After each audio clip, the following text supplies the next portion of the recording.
আসসালামু আলাইকুম। Xtec computer training সেন্টারের পক্ষ থেকে আপনাদেরকে স্বাগত। আমি আজকে আপনাদের দেখাবো মাইক্রোসফট পাওয়ারপয়েন্ট 2007-এ স্লাইডের মধ্যে কিভাবে ব্যাকগ্রাউন্ড কালার ইউজ করতে হয়। প্রথমে আমি মাইক্রোসফট পাওয়ারপয়েন্ট 2007 ওপেন করব।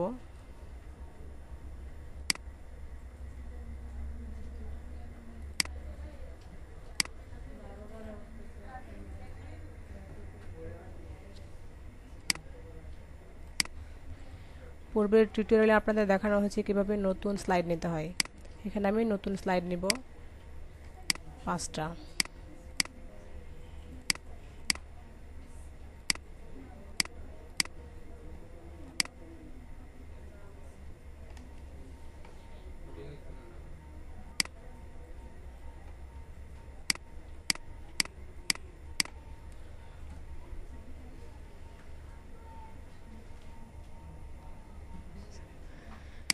আমি এখন এই 5টা স্লাইডের মধ্যে আমার পছন্দ মতো কালার ইউজ করব। আর কোন স্লাইড আমি কালার দেবো সেই স্লাইডটা প্রথমে আমাকে সিলেক্ট করে নিতে হবে। তারপর ডিজাইন রিবন, ব্যাকগ্রাউন্ড স্টাইলে ডাউন বাটন, ফরম্যাট ব্যাকগ্রাউন্ড।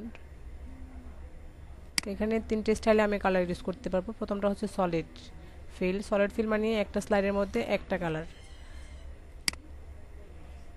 এখানে অনেকগুলো কালার দেওয়া আছে, নিজের পছন্দ মতো যে কোনো একটা সিলেক্ট।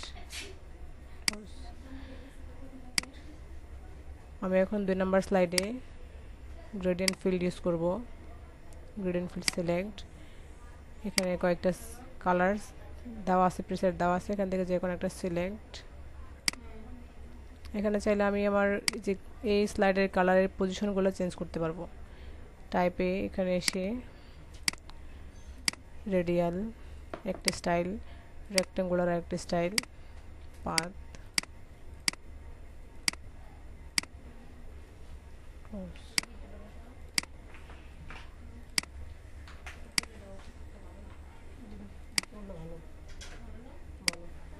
এখানে কিছু ডিজাইন দেওয়া আছে, এগুলো আমি স্লাইডের মধ্যে ব্যাকগ্রাউন্ড হিসেবে ইউজ করতে পারবো। এখানে যেখানে পছন্দ মতো নিজের যে কোনো একটা সিলেক্ট।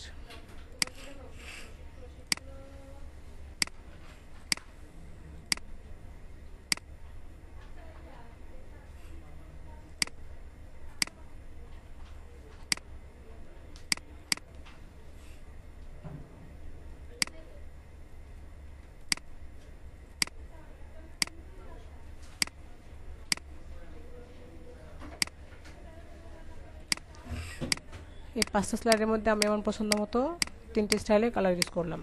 আজকের মতো এই পর্যন্তই। আল্লাহ হাফিজ।